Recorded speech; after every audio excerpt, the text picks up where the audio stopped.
do want to say and put this out there for those who are going through a difficult time. Um, don't be afraid to reach out. Um, don't be afraid to reach out. Don't be afraid to reach out again if you do get rejected. I feel like that's very important to say that because there is somebody that is there. Sometimes when God calls somebody to help you, they got to take a minute to Yeah, hear the call. So I do want to let people know that don't stop looking because there is somebody who's nearby to help you. and I do want to Um, piggyback one thing on that is, although numbers may be different everywhere in the US, 911 is a national phone mm, number. Um, some people feel like story, their situation doesn't fit that criteria. But if you do call, if you don't know any numbers, 911 will connect you to someone and they will so send let's someone. start with your story because your story may help someone else.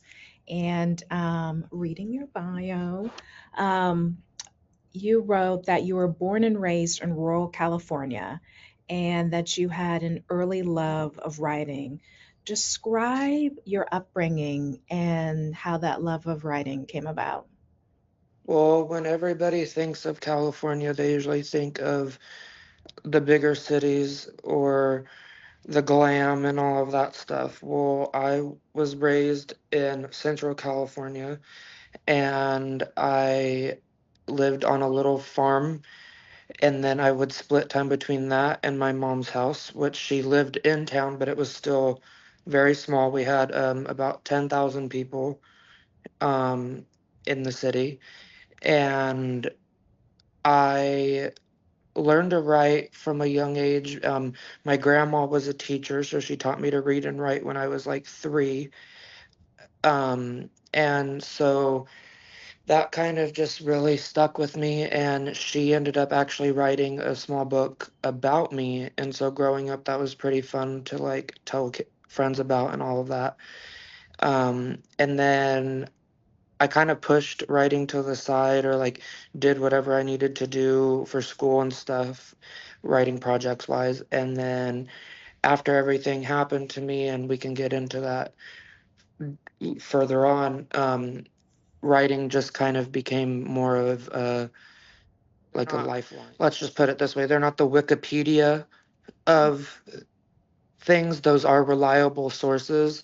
I would have not put them on there if I did not trust my own life or those that I love's lives to those resources. Mm. So I put those on there.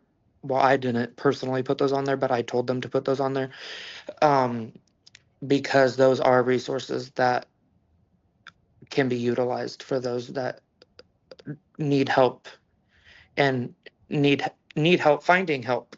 So yeah, and I do appreciate you showing these because that's very honorable. Yeah, and then the last one is legal advice, which in itself, I mean, when people don't think about mental health, obviously the crisis line and obviously therapy, but depending upon the situation, sometimes you do need to have you do need the legal system in order for you to be able to get out of your He situation.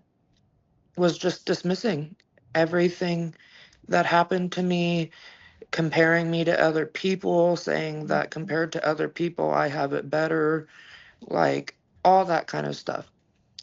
And let's just say in that moment that those words in that toothpaste jar kind of Mm, came out, and I stood up and I kind of lost my cool and I said, "Look, I guess we're done here. Nothing I say is going to matter to you.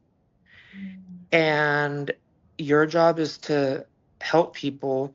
And if you're going to act like that, that's why people don't come forward. That's why people don't report things. That's why people do end up killing themselves. And I Mm, know that's very harsh, and I know I maybe shouldn't have said it word for word. Um, but at that moment, I really felt like I needed to get my point across mm, because after a while, people do feel so dismissed that actions do take place yeah. that were very With avoidable. trauma, um, in the next part of your bio, you write, love of writing collided with trauma at 17. Are you able to speak about that? Yeah, so um, the incident that happened to me actually happened when I was 16, but I didn't really write about it until I was 17. Um, because so when the incident happened, I kind of, like I previously had stated, I wanted to shove it under the rug and act like nothing had happened. And later on down the road, I ended up going to a crisis counselor on top of my regular weekly counseling. And they both had recommended, well, you wrote a lot in the past and stuff. Why don't you write about your experience and your journey? And at first I was like, well, that doesn't really make sense for me to do. That doesn't really seem like it would benefit me. If anything, I feel like it would bring more like traumatizing stuff up. And I finally kind of caved in, and when I started actually writing, all the emotions, of course, flew into my head and all of that stuff, but it also kind of helped me realize like this is helpful, this is beneficial. And what even made me think about sharing my story was when I was writing, I was like, well, things like this could do happen to other people, but if they read this, it could help them realize that they aren't alone Mm, and that it does need to be talked wide outlets. These yeah. are people that are there 24/7, um, for those who feel like they have nobody to talk to, Mm, for those who need support. You mentioned the Trevor Project. That's specifically for, but not limited to, the LGBTQ youth support. Um, and those, I have been lucky enough to not have to call one of those, but I called some others.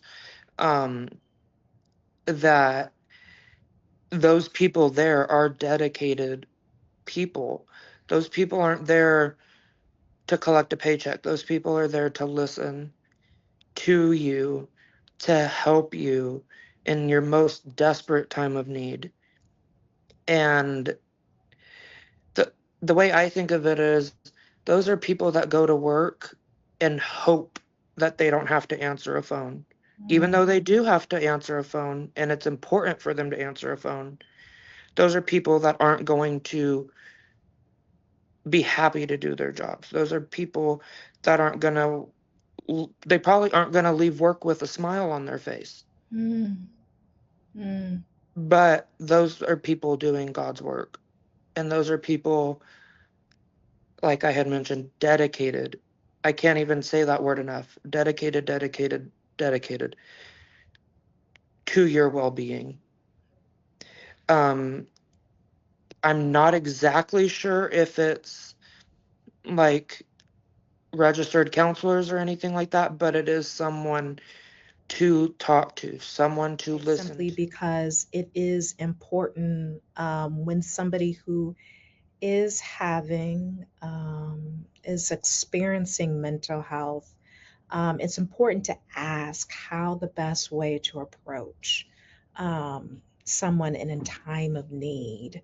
Um, so, my question for you is based on your experience, what do you see as the best approach for somebody to approach a person in need? Well, and I do appreciate the fact that you made that disclaimer because some people do feel that it's a one size fits all type of situation. Mhm. And everybody's going through something different. You never know what's going on in someone's head. And nobody knows their body better than that person that's in the body. Mhm. And um, kind of keeping that in mind, I feel like some of the best ways to navigate um, helping others in those times of need and kind of allowing them to realize that you are there for their best interest and what they would like you to help them do is kind of one, you need to be there, whether it be sending a text, kind of giving a hug, like just like if, for example, I have some very close friends and I'm very honored and gracious about that. And they would reach out and I would be able to vent to them. I would be able to rant about what's going on. Um, I just feel like having those connections with people are really important. And I feel like that's when talking about it becomes really important as well, because I feel that if we're able to have open conversations, because that's what I was able to do, because, and I'm not trying to say because so much, I apologize, but since I had those friendships and I felt so connected with these people, that is what allowed me to talk about it. And that's what allowed me to get through it and know that I'm going to be okay. And obviously, in that moment, it can either be the littlest of things or it can be as much as just like, I need to be left alone. But knowing that those friends are still there for when you want to talk about it. Mhm. Because whether people, some people may say, oh, well, if I if I don't think about it or if I distract myself, it's going to go away. And I'm here to say that that is not true, at least not for me. And I get that everybody's different, but I bet you, and I'm not even a betting person, but I bet you at least 8 times out of 10, if someone says that, they're just trying to get away from it. And it's not going to happen. I tried that so many times. And I even pushed away friends that were trying to be there for me.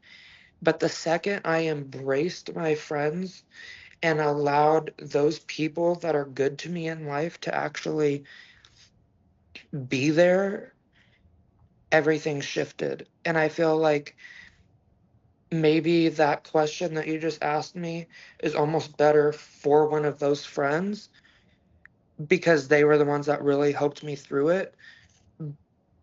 I honestly feel that in my own personal view that